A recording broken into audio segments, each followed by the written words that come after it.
I've heard for many years now that some animals have a sixth sense. They can sense danger, natural disasters, and/or changes in weather, among many other things. Like geese flying south for the winter, like cows lying down when it's about to rain, and that dogs can see spirits. You know, ghosts. I can somewhat believe the first two, because, after all, I've actually seen them. I never believed the seeing ghosts thing about dogs. I never believed in ghosts, spirits, or anything paranormal, as a matter of fact. That is, until recently. About a week ago, my wife, Barbara, and I, my name's Tom, by the way, we had planned a nice, relaxing day at the beach. Given the fact that we just so happened to be off on the same day. It's something that rarely ever happens. My wife is a teller at the bank in town, and I am the night manager at Wally World, a department store in town as well. Anyway, we finally had a day off together. My wife had packed a picnic lunch. You know, sandwiches, chips, little pieces of fruits, and a cooler full of sodas and water, as well as 2 travel mugs of coffee, one for her and one for me. We were ready for Shower Beach. That's not the real name of it, though, but it does rhyme with the real name. We just call it that to amuse ourselves, and because it has a full shower facility on site. We also brought our dog, Gremlin. Gremlin is a 2-year-old Chihuahua/Terrier mix, brown and white, about 15 pounds, and an absolute mama's boy. He follows my wife everywhere. The kitchen when she's cooking dinner, the bathroom when she showers, he even has his own chair at the dinner table, next to her, of course. He's not spoiled. No, not at all. Anyway, he decided that he was going to come with us. It was about 8:30 in the morning. I grabbed the cooler and basket and headed for the door. My wife grabbed her purse, the travel mugs, and a blanket, then held the door open for me. Apparently, Gremlin saw the purse and the open door. He knew exactly what that meant. He's a very smart dog. I guess he decided that he was going to go bye-bye too, ran out the door, almost tripping me, and sat by the passenger side door of the truck. You guessed it, my wife's door. I loaded the stuff in the back of the Blazer as my wife opened her door. "Yes, Gremmy, you can come too," she said, smiling. Gremlin got in, wagging his tail. My wife got in herself, as I did the same. All 3 of us then made the 45-minute drive to Shower Beach. Gremlin sat on my wife's lap, of course, and went to sleep. My wife and I talked, laughed, and listened to music. Not any kind of music. No, her kind of music. Michael Bolton music. When we got to the beach, I had the overwhelming urge to listen to Slayer, Metallica, or even Ozzy, just to get my manhood back. In any case, we got to the beach, unloaded the truck, went down to the sand, and enjoyed the next 4 hours, spending time together, running around playing with the dog, getting our feet wet in the water, eating lunch, and relaxing on the blanket. Gremlin as well. I was lying there with my eyes closed. My wife was doing the same as Gremlin sat there checking out the girl dogs, I assume. Now, I'm sure many, if not all of you, have been to the beach at some point in your life, and you've laid down and closed your eyes. You can still feel the heat from the sun beating down on you, right? Well, as I lie there, sun beating down on me, it suddenly faded into a brisk blanket of cold air. I opened my eyes to see the sky quickly turning gray and a large patch of intensely black clouds off in the distance. I tapped my wife on the shoulder to get her attention and said, "There's a bad storm coming, babe. We gotta get out of here." She looked up at the sky and quickly agreed. We grabbed all of our belongings and ran to the truck, as well as many other people on the beach. Gremlin right beside us. We threw the stuff in the back of the truck and quickly hopped in. Gremlin jumped in the back seats and laid down, which was odd. I started the car and began driving out of the parking lot. The fog then rolled in, completely out of nowhere. And I'm not talking a little bit of fog. No, I'm talking barely can see an inch in front of your car fog. There was no fog when we were down on the sand. Where did this crap come from? I thought to myself. The best way I can describe it is that it looked like a scenario from that Stephen King movie, The Mist, only worse. I drove like a snail, creeping down the road, barely able to see where I was going. You could see lightning bolts flashing within the fog and hear thunder booming in the distance. It never rained, though, which was odd. Gremlin began to whine just a little bit. "It's okay, boy," my wife said to him, then turned around, reaching between the seats, and rubbed his head. "Want to come sit with Mom?" she asked him. Gremlin did not move, which was very odd. "Okay," my wife said, then turned back around. About 20 minutes into driving in the fog, it just disappeared. Just like that. The fog was gone, and the day was bright and sunny again. I couldn't even see it in my rearview mirror. The image shown in the mirror was that of a bright, sunny day, like the fog or the storm never existed. "Where did the fog go?" my wife asked. "I don't know, but that kind of creeped me out," I answered. Gremlin then barked from the back seat. I guess it creeped him out too. We drove for about 10 more minutes, passing familiar buildings, gas stations, and other businesses. Now, brace yourself. This is where it gets weird. You see, my wife and I made this trip to and from Shower Beach many, many times before, so we know the layout of the road pretty well. I mean, where all the stoplights are, places to eat, gas stations, and landmarks. But we did not remember what came next. As I was driving along, talking to my wife, not really paying attention to the road, we suddenly came upon a stoplight that was never there before, at the beginning of what should have been an old dirt field, but was now an old, run-down cemetery. I slammed on the brakes to avoid running the red light. Gremlin slid off the back seat. He hit the floor, stood up, shook it off, jumped back on the seat, and barked, as if he was calling me a moron.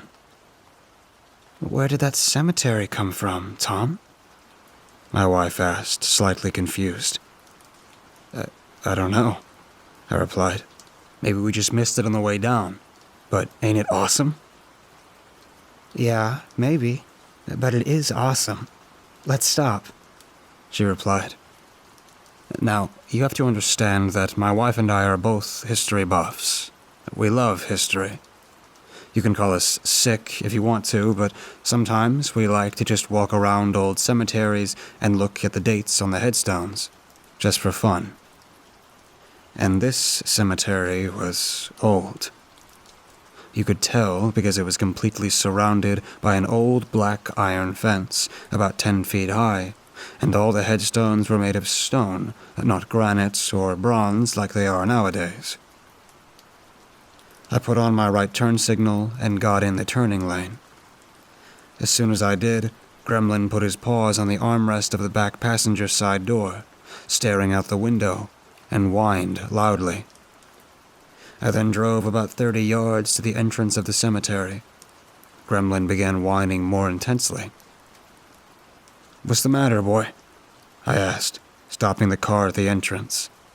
He turned his head quickly, and I swear he looked me dead straight in the eyes, growled, then barked, as if he was trying to tell me something.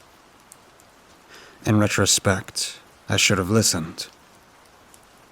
The entrance had 2 large square gray pillars on either side of the road, with huge gray gargoyles on top.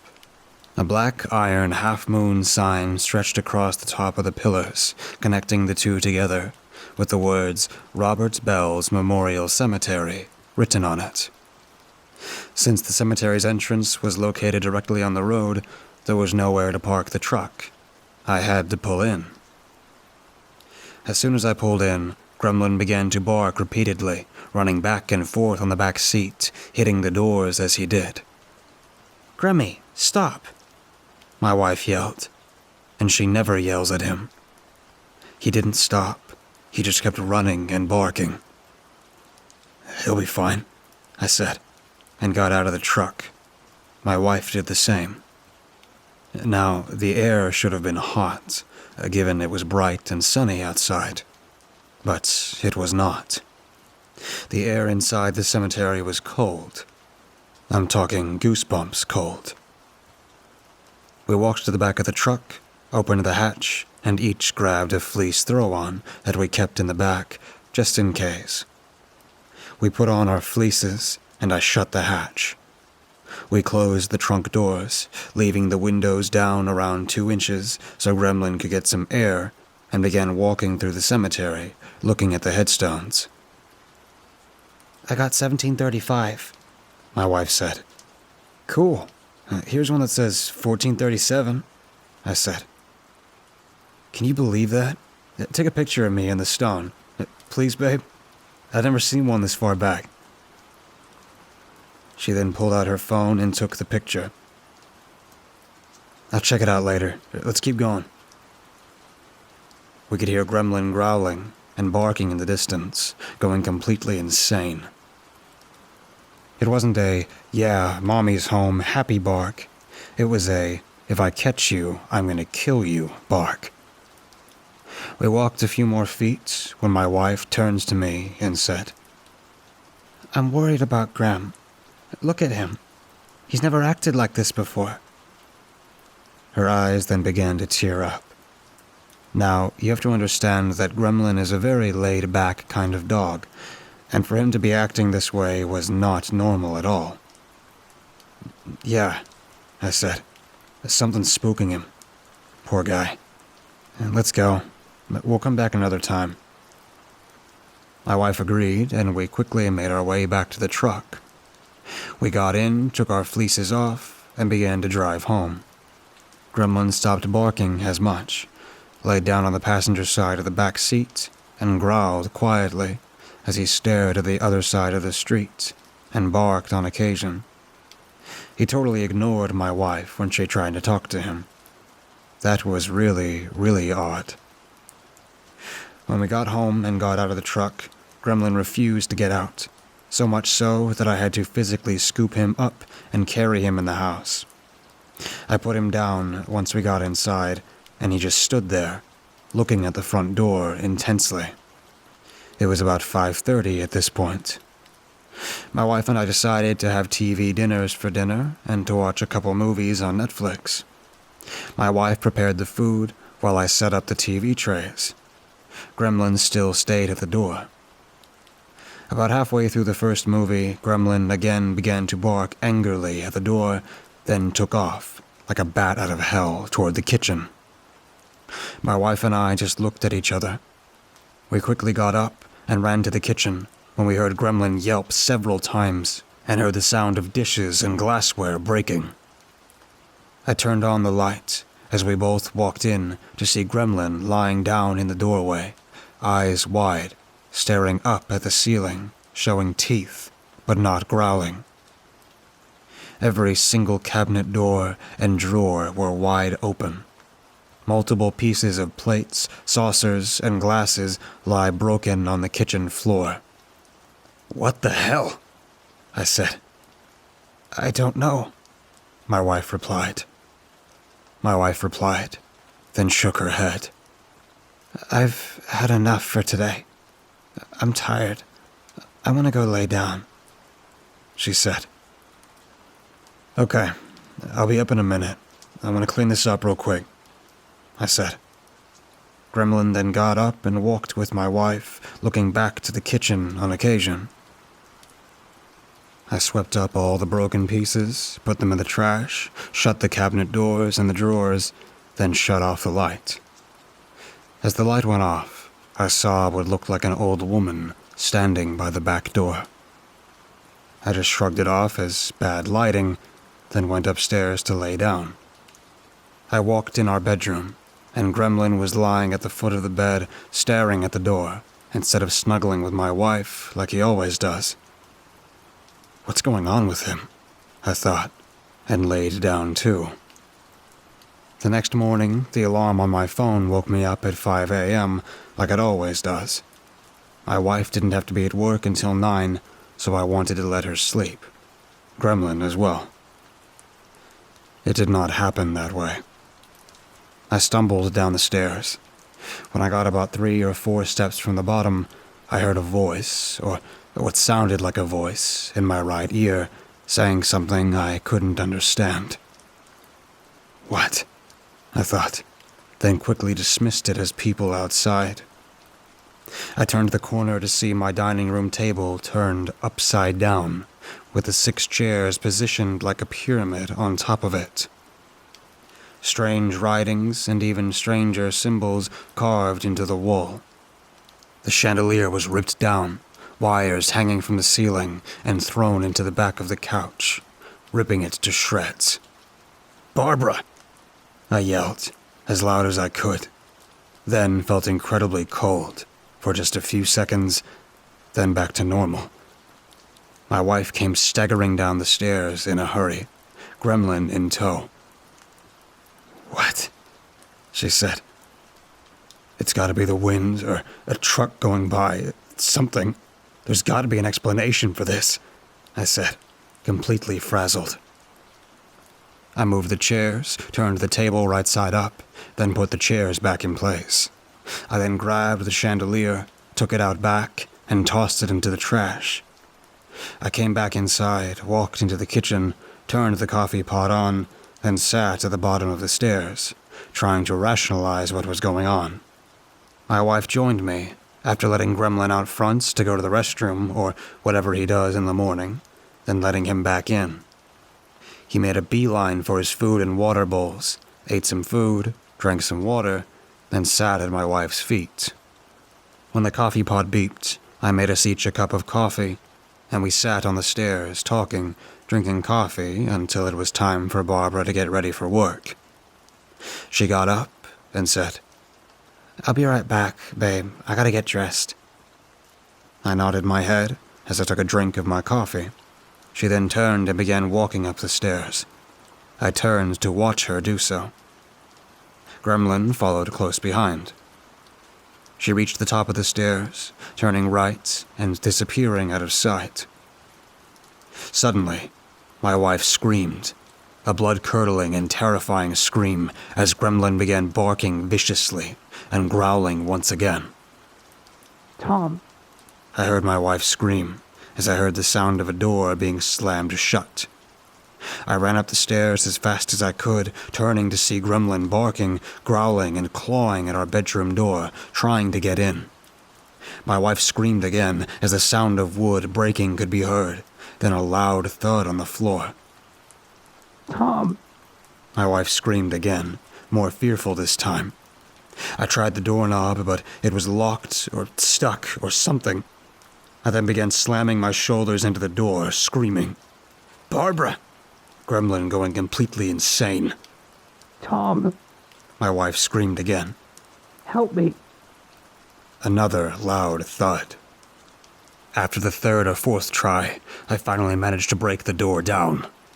I rushed in to a huge gust of wind blowing in my bedroom, like a whirlpool. Several pieces of paper, chunks of wood, small knickknacks, and various other items were caught in it and spinning in the air. I had to shield myself from getting hit. Gremlin tried running to the bed, but was caught in the wind and slammed hard into the chair. I looked to my left to see Barbara pinned back first against the wall, her arms spread out, her head back, gasping for air, and about 3 inches off the ground, like someone or something was holding her up. "Barbara!" I screamed, and began to fight the winds to get my wife. Suddenly, an ear-piercing screech was heard, which morphed into words. "She's mine," the voice said, as this incredibly grotesque, for lack of a better term, person began to appear in front of my wife as the wind died down. the items falling to the floor. I was frozen for a second. This person was dressed in an old white robe that was tattered and frayed at the edges. Its entire body was void of any flesh, only the decaying skeletal frame. Its nose and eyes were just black holes that had what appeared to be worms crawling out of them. Its mouth had about 5 broken, decaying teeth in it. This person's right arm was holding my wife off the ground. It was completely transparent. Get out. It screamed demonically. Gremlin then barked so viciously that it actually scared me. Before I could even move, Gremlin jumped from the chair to the bed, then leaped at this person. It then shrieked another ear-piercing shriek and completely disappeared. Gremlin landing on all fours on the floor as my wife fell into the fetal position, trying to catch her breath. Gremlin quickly running over to her and licking her face. I quickly ran over to her as well, making sure she was all right, and picked her up in a fireman's carry. "Grimmy, let's go," I said loudly as I ran out of the bedroom and down the stairs, my wife in my arms, Gremlin right behind me. When I got to the bottom of the stairs and turned the corner, Gremlin then passed me, stopping at the front door, and began barking again. "What is it, Grem?" I asked. He barked a few more times and stepped towards the door. I thought it was that old, dead woman again. Police department, open up. I heard a deep, raspy voice say. Gremlin then sat down. I walked over to the door, opened it, still holding my wife. "We gotta get out of here," I said, and pushed past the officer as I laid my wife down on the grass. Gremlin now sitting by her side. "We are reports of domestic violence happening at this residence. Now back away from the woman," the officer said sternly. I looked at my wife. She nodded her head, and I backed away. Gremlin stayed put. I spent the next 45 minutes explaining to the cops what had happened as the EMTs tended to my wife, and found she was okay, just a bit shaken up. Gremlin still by her side. The cops then spoke to her. She confirmed my story. They didn't believe us, and actually told me that they believed that my wife is covering for me because she's afraid. I would never put hands on my wife. Ever. After the cops and EMTs left, my wife and I, as well as Gremlin, agreed that we were not going to stay here anymore. We got in the truck, backed out of the driveway, and left it all behind. Free house if anyone wants it, ghost included. I called the landlord and told him we were leaving. He wished me good luck and hung up the phone. I didn't tell him about the ghost or the damage. My wife and I both called our jobs and told them we were involved in a traumatic event and needed a few days off. They both agreed. We rented a room at the local hotel for a week or so until we found another place, and Gremlin is back to being a mama's boy. We never did find out why the ghost wanted my wife. Yesterday, my wife, myself, and Gremlin made the trip downstate to see if that cemetery was still there.